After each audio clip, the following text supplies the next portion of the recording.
Welcome back to another episode of Movie Mayhem. As always, I'm Spanky. I'm G. Usual shout out to Chucky's Playground, cool place to be. We just had our 1 year anniversary on April 17th. Yeah, so That was I don't know what Monday. I don't know what day. Monday's gonna be the 20th. Before 20, man. blaze it. Yeah, I hit it every day. But yep, we had our 1 year celebration for when the site came to be. Yeah. It came out, and fucking Rafiki held it over the rock as all the animals in the kingdom cheered. Heard all of them go, £7. hey, yeah, it's It's definitely not even the tone of the song. Oh, I'm sorry. Are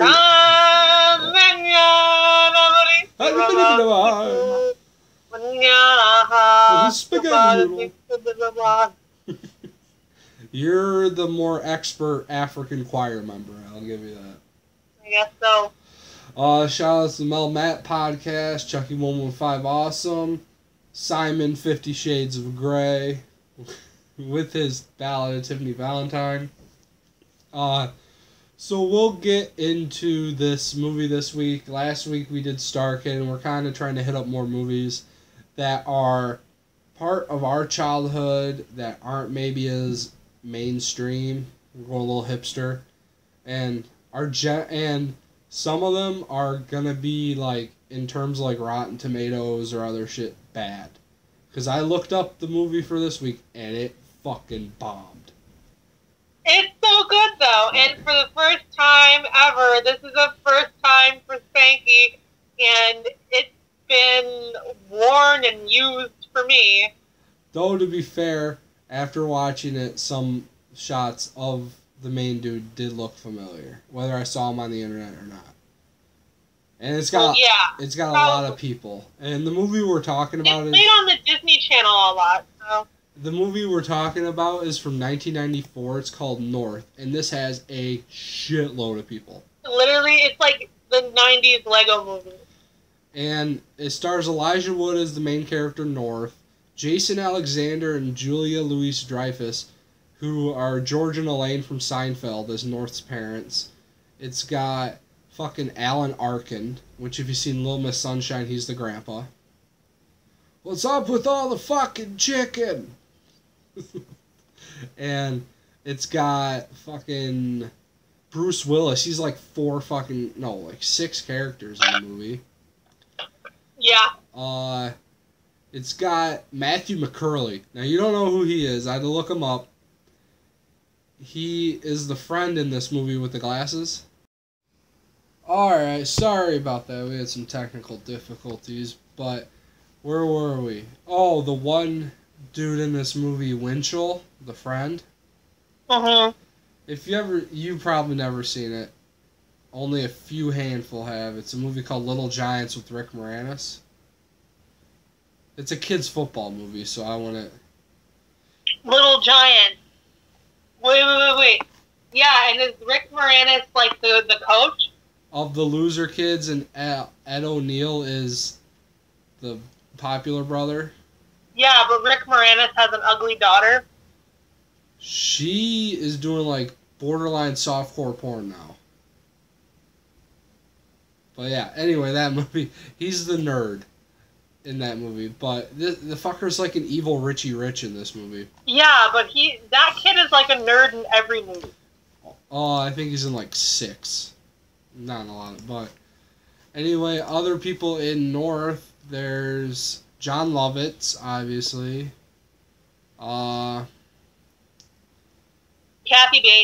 Kathy Bates, Dan Aykroyd, Reba McEntire. Fucking I'm scrolling through it right now. There is a lot of fucking people. Scarlett Johansson. Yeah, very young. I think it's her first movie. Very young. John Ritter. And that's pretty much all that's in there. And this is a pretty simple movie with simple premise. It's pretty much Elijah Wood is like... He's like the perfect son. He does everything right, but he has shitty parents. Yeah, all the families wish their kids were more like North.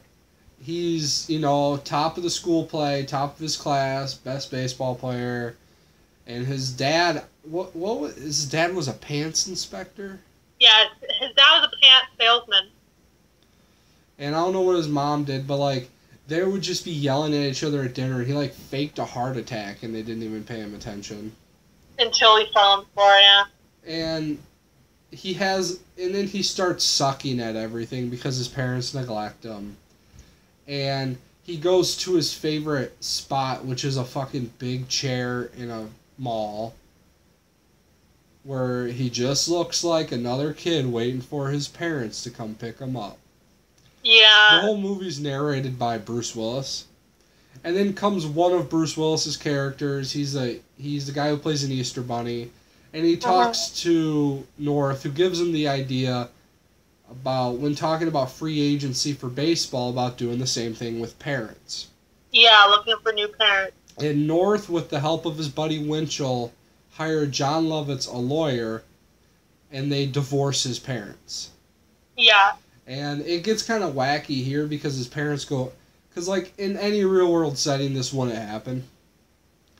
But... Divorce is you mean, like... Emancipated.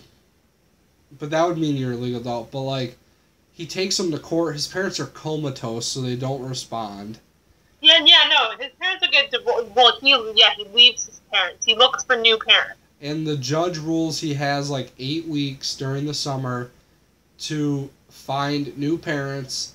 He has the option of coming back to his own, but if he is not literally in his parents' arms by Labor Day, he goes to the orphanarium. Yeah. And that's pretty much the gist of this movie. It shows in detail a couple of the families he goes to. Like, he goes to Texas where it's... He goes all across America to find... So Dan Aykroyd and Reba McEntire are like these rich Texas parents, and they want to fatten them up and stuff. And Bruce Willis is like a fucking rancher. And he interacts with Bruce Willis, and Bruce Willis plays different characters, like a guardian angel, it almost seems like. Yeah, but the thing is, like, and that kind of made North uncomfortable was they were looking for a new son because their first son died. In a stampede. Yeah, but he was, like, really fat. And, like, he's talking with the rancher, played by Bruce Willis, and they do the thing where they take the thing of wheat and they chew on it, like, stick it out their mouth. And that's when North decides to move on to the next family, and the guy gives him a silver dollar that he shoots a hole through. Yeah. And it's, like, lucky. And then he goes to Hawaii. Yeah. And he loves that family. They're all cool with him. Loves them. Until they put his ass on a billboard. And they're going to put that everywhere to attract tourism. Yeah. So he's out of there. And Bruce Willis is like a beach bum. Yeah. And then he goes to Alaska.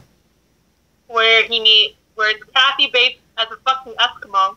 And let me just say this. You're going to get mad at me because I'm going to make it political, but with political correctness in the U.S., this movie doesn't fly nowadays. Oh, it's racist as dick. Like, they fucking make fun of Hawaiian people saying they only have, like, 12 letters in their alphabet. Everything's like aliki wakawui. And, like, then when they get to fucking Alaska, they make everyone Eskimos, live in igloos. Yeah, they make their grandparents, the old people, leave on big chunks of ice. And they like, oh, our nation food is Eskimo pie. And they make Kathy Bates, like, it's not like the severity of... They put, like, brown foundation on her. They don't blackface her, but... They, no. But they... I don't know, they Eskimo face her.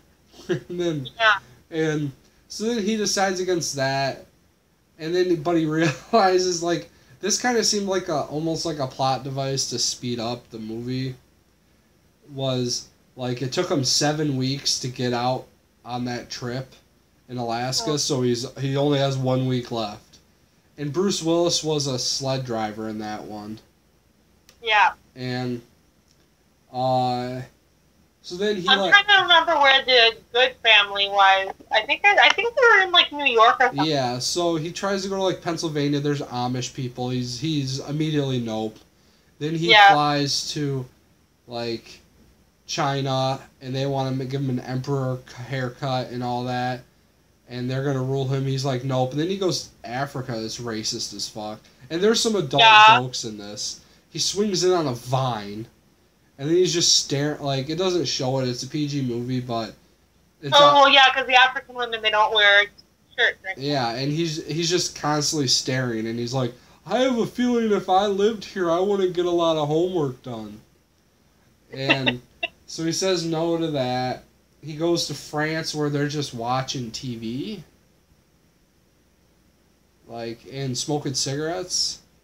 Yeah. Like, I didn't really get that, and then... I think after that he ends up going to what's the name of the family? John Ritter's family. They're like the American suburban family. I want to guess they're like the Nelsons or something.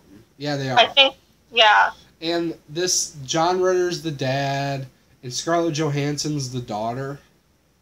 She's really fucking young. Yeah, like 5, 6. They're like the perfect family. And while all this is going on, like Winchell and John Lovitz's character, they're like taking over the town and becoming famous because now all these kids are inspired by North to do this, so they have their parents at their mercy. The lawyer's trying to become the president. So it gets a little wacky here. Yeah. And they're like, if North comes back to his parents and everything's lost, so... And they come up with a plot to, like, record a video of his parents talking, and they edit it, so they say... Yeah, they edit it to make it seem like they don't want North to come back. And then they even come up with a plan to kill North. So... And, turns dark real fast. Yeah, so... And North just decides, like, that family's not for him. And, well, yeah, because he just misses... He's like, I don't know why I'm even leaving you. Maybe I'm crazy, but I think I need to go back. And then he somehow winds up in New York where one of the Winchell's thugs is chasing him and shooting at him.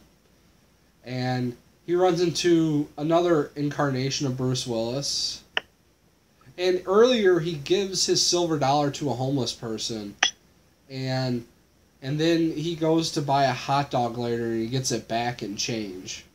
Yeah. And that part pissed me off because the guy is chasing him, the goon or whatever, and his hot dog just disappears and never eats the hot dog. That fucking pisses me off in movies. I know, that's like Home Alone with the mac and cheese. And the guy thinks he shoots North because his hat falls off and it's all red, but in reality, it's fucking borscht. Yeah. Which is Russian cold soup. It's what Tommy Pickles went in when he got sprayed by a skunk and it took the stink off of him in that episode of Rugrats. Mm-hmm. Yeah, because he had his fucking, like, Russian Jew parents. They saw fucking... The Pickles family in Rugrats was the most culturally diverse family ever. I don't remember them being culturally diverse. They celebrated every goddamn holiday. Like, wait, you know what? I think I remember that part. Yeah. I remember them celebrating Hanukkah. Yeah, because fucking Boris would be up there telling them stories in the attic. But anyway, back to North. And the whole thing is it's coming down to the wire where... So everyone thinks North is dead, so he can't get on a plane to go back. So he hitches a ride with a FedEx delivery man who is Bruce Willis. Bruce Willis! So yeah, he's got like 7... characters in here. He's like the stranger in The Big Lebowski. Yeah, and he ends up getting home, but his parents aren't there, and Winchell's there, and Winchell kind of like reveals half of the plan. And then he tells him his parents are waiting for him in a spot, but if he's not there by noon, he goes off with the orphans. And so he's running there, time's ticking down. The judge is right there. And he's running, does everything. He gets there, and he has to be in his parents' arms. And as he's leaping toward his parents' arms, the gangster, the gooner or whatever, is sitting in a chair, and he shoots at North. And then he dies, and that's the end. Yep. Fucking Elijah Wood. Dead little kid. The blood streaking out all over the floor. It's twitching just a little bit. The camera pans out. And the credits begin to roll. Psych! Got you! It was all a dream. He fell asleep in the chair. Sleep in that big fucking chair. And that's when fucking Bruce Willis's character comes back at the end of his shift. He's like, "What are you still doing here?" He takes North and he finger fucks him, and then he gives him a ride home, and he gives him a ride home, and North tells him all about like his dream, and North reaches in his pocket and he has the silver dollar with a hole in it. So it's like, oh, did it really happen? It's like fucking Page Master. Yeah. And he goes home and his parents are all like, "We missed you, North. Never again. We're gonna be better parents. We love you." Yeah, you hungry, North? I call bullshit there. Just based off of my childhood, if that ever happened, like, yeah, my parents would probably be concerned for the duration I'm out, but once I get home, I'm in deep shit. Same. I'd get in so much trouble. Like, my dad is making me an appointment with the Tooth Fairy. Like, it's fucking, yeah, deep shit. Because I've had an experience once where I was out too late on Halloween, and, like, fuck, I got yelled at. Like, did you? Yeah. But, so, and that's how, like, the movie ends. It's a happy ending. There's nothing weird at the end, is there, besides the fact that North has the coin? No, that's it. And then, yeah, so none of this ever happened, supposedly, or did it? Whoa. Obviously not. But he had the coin in his pocket. Oh, I thought you were, like, I don't know, for some reason I thought you were talking about, like, if it was based off of a true story. No. And I'm like, no. So, and that's this movie, North, and this movie was a fucking bomb. It earned a little over $7 million in the box office, but it had a budget for over $40 million. And it tried to compete in the same summer that The Lion King, Forrest Gump, Pulp Fiction, True Lies, Speed, The Mask, The Flintstones, Time Cop, and Clear and Present Danger all came out. It got nominated for the 15th, multiple nominations for the 15th Golden Raspberry Awards. Oh. In 6 categories.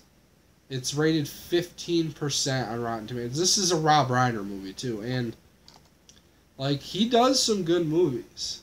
And then he does some fucking bombs. But this, I enjoyed it. Yeah, it was a kids movie. Yeah, it was. But it had some adult jokes, like, when he's talking to the comedian from New York, the comedian's like, "If you can't stand the heat, get out of Miami. Have you ever been there in the summer? Your balls stick like crazy glue." Or he says, "Damn," and he says, "Asshole," Elijah Wood. So, I don't know, it's definitely a really, like, neat film. It's pretty interesting. I'm glad I watched it, because it's, like, it's hard to explain. It's kind of like a hidden treasure of a movie.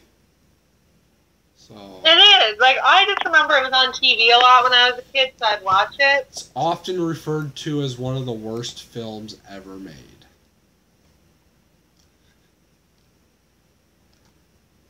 Wow. Up there with fuck Troll that. It 2. wasn't that bad. Yeah. I don't know. But anyway. rival goes west. Nothing's better than that. Anyway, I enjoyed it. It was a really good movie. Very enjoyable. It's very interesting to see because it's 94 and it's like you're used to Elijah Wood now, and while he's about the same height like he was back then, this was like as he was starting to sprout some of his pubic patch. And there's a couple other movies. What does that have to do with anything? That's what time he was just getting the hair on his balls. Hair on his fucking balls. So? I'm just saying. So, I don't know. That's all we really have for this movie. Check it out if you can find it. You might not be able to find it, but... And then, just check it out.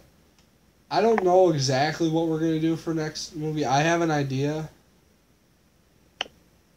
I don't want to say it over the air, but it does involve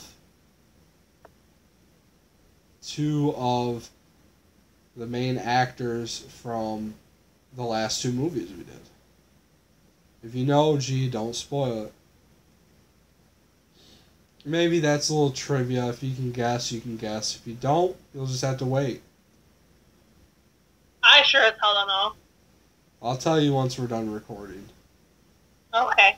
So on that note, fuck off, everybody. I want to find out the movie. So thank you for listening. Tune in next week. Yeah, I'll be hungover the time the next one comes out. Just saying, because there's a wrestling pay-per-view. I'll be fine. And so thanks for listening, as always. And until next time, stay classy. See ya.